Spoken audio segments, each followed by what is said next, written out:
Red carpet ಮನೆವರೆಗೂ ಹಾಕ್ಸೋಣ. ನನ್ನ ಕಣ್ಣ ಎದುರುಗಡೆ ನಾನೇ ಕೂತ್ಕೊಂಡು ಮುಖ್ಯಮಂತ್ರಿಗಳು ಅವ್ರಿಗೆ ಫೋನ್ ಮಾಡಿದ್ದಾರೆ, ಅಶೋಕ್ ಫೋನ್ ಮಾಡಿದ್ದಾರೆ, ನಾರಾಯಣ ಸ್ವಾಮಿಗೆ ಫೋನ್ ಮಾಡಿದ್ದಾರೆ, ಕೌನ್ಸಿಲ್ ಚೇರ್ಮನ್ಗೆ ಫೋನ್ ಮಾಡಿದ್ದಾರೆ, ಸ್ಪೀಕರ್ ಮಾಡಿದ್ದಾರೆ, ಎಲ್ಲ ಮಾಡಿದ್ದಾರೆ. ಇನ್ವಿಟೇಷನಲ್ಲಿ ಅವರು ಕೂಡ ಹೆಸರು ಹಾಕೊಟ್ಟಿದ್ದೀವಿ.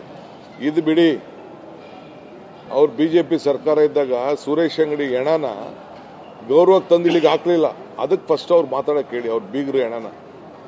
ಪಾಪ ಕೊರೋನಾ ಬಂದು ಸತ್ತೋದ್ರಲ್ಲ, ಯಾವ ಬಿಜೆಪಿ ಲೀಡ್ರು ಮಾತಾಡಲಿಲ್ಲ.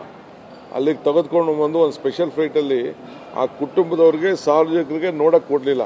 ಏನಾಗಿತ್ತು, ಜಗದೀಶ್ ಶೆಟ್ಟರ್ ಬಾಯಿಯಾಗ ಮಾತಾಡೋಕ್ಕಾಗಿರಲಿಲ್ಲ, ಯಾರಿಗೂ ಮಾತಾಡೋಕ್ಕಾಗಿಲ್ಲ.